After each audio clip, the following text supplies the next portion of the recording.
in verses 3 and 4.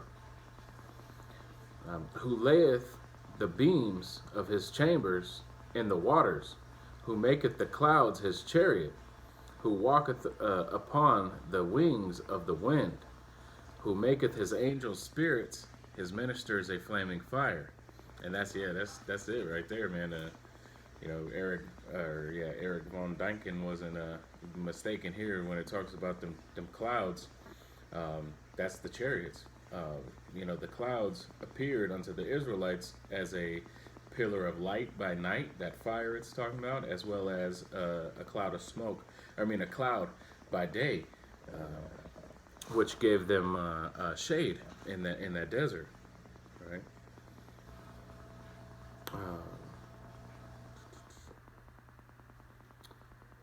But the prophet Micah outdoes all this. Chapter 1, verse 3 and 4. So we'll go to that real quick. Verses 3 and 4. For behold, Yahweh cometh forth out of his place, and will come down and tread upon the high places of the earth. And the mountains shall be molten under him, and the valleys shall be cleft as wax before the fire, and as the waters that are poured down a steep palace. And that's talking about future judgment. And yeah, he is gonna tread us down, and the mountains shall be molten under him, and the valley shall be cleft. It's talking about destroying nations, destroying people. And as the waters that are poured out, waters, clefts, and mountains are synonymous with nations, right? So this is true. Yeah, he is going to come out of his place and come down and tread upon the whole earth and judge these nations, and that's very, very true. And he is going to send his son back in those chariots to do so. All right. For behold, all right. And then let's finish this off here on page 150. Imagination needs something to spark it off. But what sparked off the chroniclers of the Old Testament? They were describing something they had not seen at all. Time and again, they implore us to believe the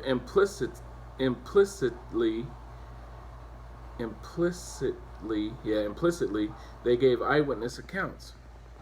In those days, no fantasy could have given them the idea of a vehicle that spits fire, whirls up the desert and sand, and makes the mountain melt under it. We children of the 20th century who have read the story of Hiroshima since for the first time what God's epiphany as described in the Old Testament might really mean. I should also examine what the Old Testament has to say about, okay, no, I'm not getting into all that weird stuff. But yeah, it gets down into, some scriptures about the chariots.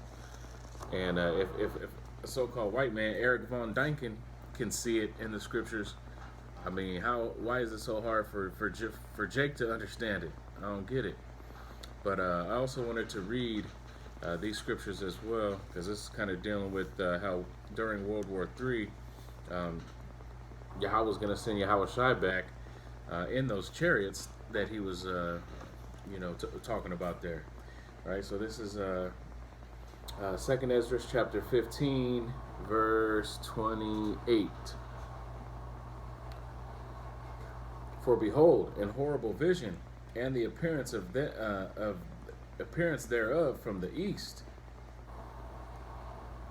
where the nations of the dragons of Arabia. Wait, is that where I wanted to start on?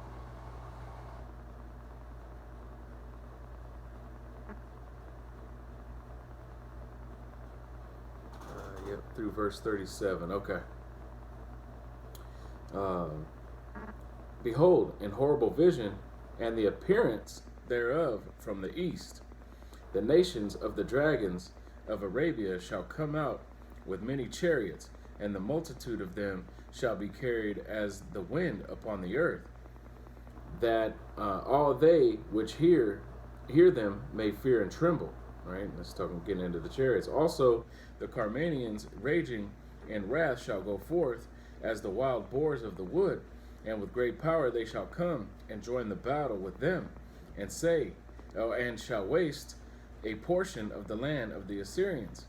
And then shall the dragons have the upper hand, remembering their nature, and if they shall turn themselves conspiring together in great power to persecute them, then these shall be troubled and keep silence through their power, and shall flee. And from the land of the Assyrians shall the enemy besiege them and consume them, consume some of them. In their host shall be fear and dread and strife among their kings, right? Because those chariots are going to be coming down. And behold, clouds from the east and from the north and unto the south, and they are very horrible to look upon, full of wrath and storm.